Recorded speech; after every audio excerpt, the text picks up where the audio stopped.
All right. This is Dennis. This is the Sales Drive Home, where we drive home and talk about sales-related items. I wanted to follow up on Saturday's. Where's my camera? There it is. I wanted to follow up on Saturday's discussion because I got some emails that said, "Dennis, you're out of your mind. You gotta want to be number one to be successful." And so I got some emails on that. I respect the opinions, but here's my thing. The desire to be number one is good. I like it. But the reality of being the best, I'm the best ever, it's hard to quantify. Who's better, MJ or Kobe or LeBron? It depends on your viewpoint. Same with sales, man. You could be the Guinness World Book of Records top salesperson, and does that make you the best? I don't know. So, there's that line of being number one. I'm with you. It's good to want to be number one, but sometimes there's number one in different classifications, I guess. I thought about, I like basketball. I was thinking about basketball players that played a lot of years and were super successful that never won a championship. You can think about it in golf. You can think about it in all kinds of sports. In basketball, Patrick Ewing, one of the best centers of all time, never won a championship. Played a lot of years. Reggie Miller, played 17 years. He played for the Pacers, but it's still a team. I'm from Indiana, I can say that. But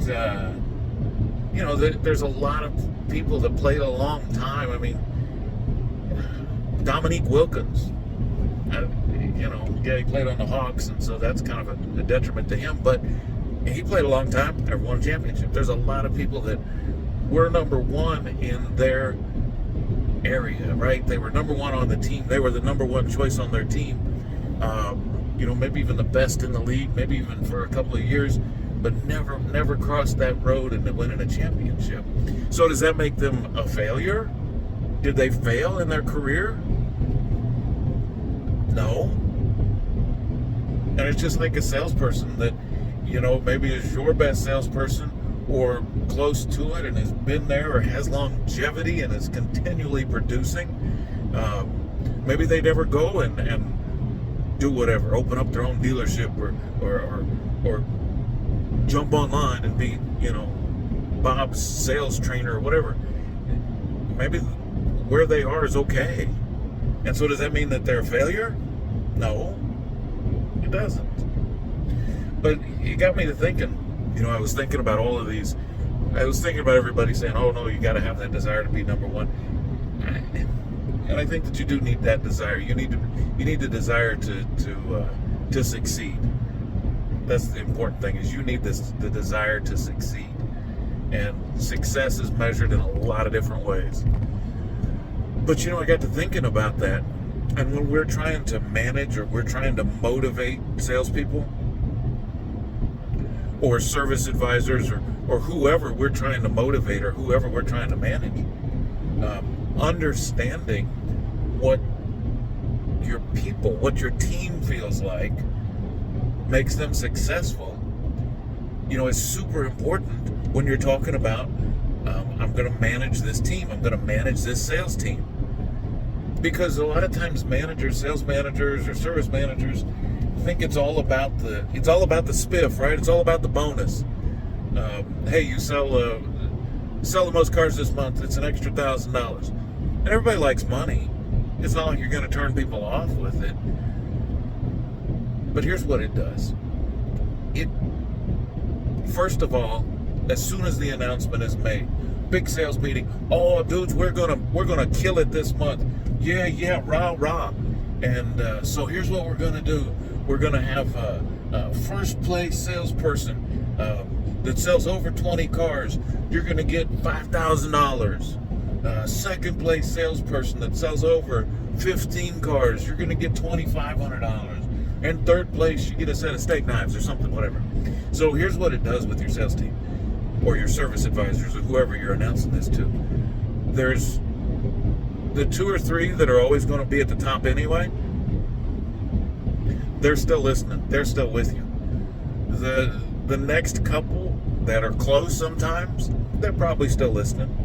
But the bottom half of your sales staff's checked out because they know they ain't going to win. Oh, I'm going to get $5,000 if I sell 30 cars or 20 cars or whatever your number is. Okay, I ain't going to do that, so I'm done. I'm checked out. So the first thing that it does is it just says, okay, the people that are going to win are going to win. They're always going to win. If you're throwing out money or you're not throwing out money, they're always going to win. And it's not like you don't want to reward them. You do want to reward them. You want to reward your top producers. But you also want to understand that maybe it's not always about the money. You know, maybe if you've got salespeople that are 8 cars a month, or you've got service advisors that are I don't know, whatever, they're an hour and a half per RO or something a week, and they're close. Maybe their motivation is not the money, although money's important. Maybe it's not. You know, maybe their motivation is, hey, listen, here's what we're going to do. If you increase your sales by 30% this month, that means if you're selling 10 cars, what's 30%? 3? Yeah, right. So if you get to 13 and you've been averaging 10, then next month you get a Saturday off. Or service advisor, if you increase your hours per RO by 30%, you get to pick 2 early out days next month, because maybe those guys aren't motivated by the money, and you throwing out the money makes most of them check out, except for your top producers, and they're going to hit it anyway. So make it something that engages your people. So that's what it just made me think. You know, I was thinking about the emails that I got, and I appreciate the feedback. But I think that you've got to understand that just because you're not Zig Ziglar, just because you're not Grant Cardone, or just because you didn't sell cars for a year and then become a finance manager, and then become a sales manager, and then become a general manager, all in the course of 3 years, that you're not a success. There's a measurement of success out there that you need to take into account if you're trying to motivate a team. So those are my thoughts. Send me more email. Tell me I'm wrong again. That's cool.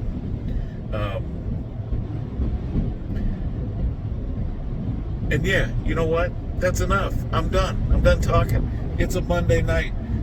Hope you had a good day today. Hope you got your day set up tomorrow, and you're continuing to set up for the weekend, last weekend of the month. And you better be grinding it. Come on, grinders. You can do it. So thanks for joining me. My name is Dennis. This is the Sales Drive Home, and it is windy as hell. So this is the Windy Sales Drive Home, sponsored by thesalesdrive.com. My name is Dennis. You can email me at dennis@thesalesdrive.com. And we'll be seeing you tomorrow. Thanks for joining me. Peace.